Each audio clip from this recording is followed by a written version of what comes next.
তাহলে কেমন গাইস, আবার একটা নতুন ব্লগে চলে এলাম তোমাদের জন্য। আর দেখতে থাকো তাহলে কেমন গাইস। আর দেখতে পাচ্ছ একটা গাড়ি ফেসে গেছে, এখানে অবস্থা খারাপ আছে। যে গাড়িটা ব্যাক করছে তার পেছনের গাড়িটা ফেসে গেছে। এই যে গাড়ি ফাঁসছে এখানে ছায়ের মধ্যে, তো বেশিরভাগ কি চাই জানো? ক্লাচ প্লেটটা বেশি যায়। আর ক্লাচ প্লেটের দাম জানো? 40 থেকে 50 হাজার টাকা ক্লাচ প্লেটের দাম। আর অবস্থা খারাপ গাইস এখানে। আর দেখতে পাচ্ছ মাই কয়েন। কিছু মানে কিছু বাইক ওয়ালাদেরকে আমি বলতে চাই যে এমন বাইক যেমন সে না চালায়।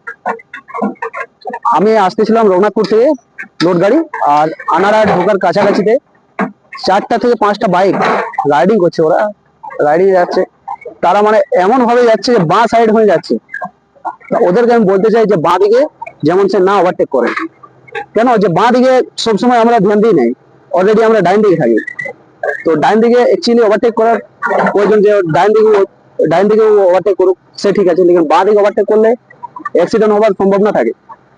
তো আমি বলবো যে বাঁ দিকে, আর সামনে যে ব্রেক করে দিচ্ছে, তো ওদেরকে আমি বলতে চাই যে রাত 10টার পর আমাদের সাথে ভিড়ে যাবে। রাত 10টার পর আমাদের সাথে ভিড়ে যাবে, তারপর দেখেন তো মজা। বাইক আর অন্তত টোটো, এই যে টোটোওয়ালাও আছে এরকম, বাঁ দিকে ঢুকে যাবে, সাইড বাঁ দিকে ঢুকে যাবে, মানে কিছু হচ্ছে না, বলছে যুদ্ধ করতে যাচ্ছে। দেখো গাড়িটা ঠেলছে, দেখো যে গাড়িটা ফেসে গেছে সে গাড়িটা ঠেলছে, ধাক্কা দিচ্ছে। আর এই গাড়িটা খালি হয়ে গেল, ঠেলে করে উঠাচ্ছে দেখো। আর আজকে গাড়ি আনলোডিং পয়েন্টে অনেক কম আছে, বেশি গাড়ি নেই, আশা করি জলদি খালি হয়ে যাবে। এই জায়গাটা যে মালিকটা আছে, সেই মালিকটা মানে অনেক হয়তো কমে পেয়েছে, মানে মাইন্সের মতন গর্ত ছিল এই জায়গাটা, মাইন্সের মতন।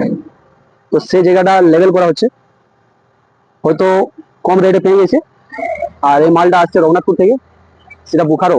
এটা হচ্ছে বোকারো জায়গাতে, খালি হচ্ছে বোকারোতে। আমাদের আরেকটা ড্রাইভার চলে এলো,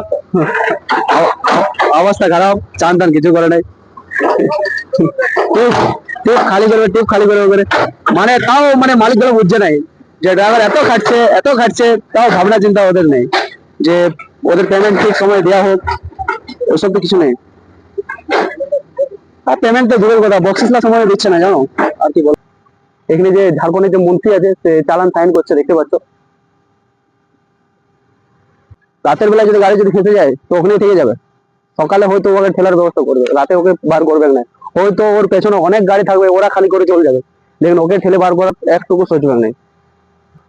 অবস্থা খারাপ গাইস, আমাদের ড্রাইভার লাইফটা এরকম করে চলে যাচ্ছে। আর দেখো কতদিন যায় এখন। চলো তাহলে আবার নেক্সট ব্লগে দেখা হবে। Okay bye.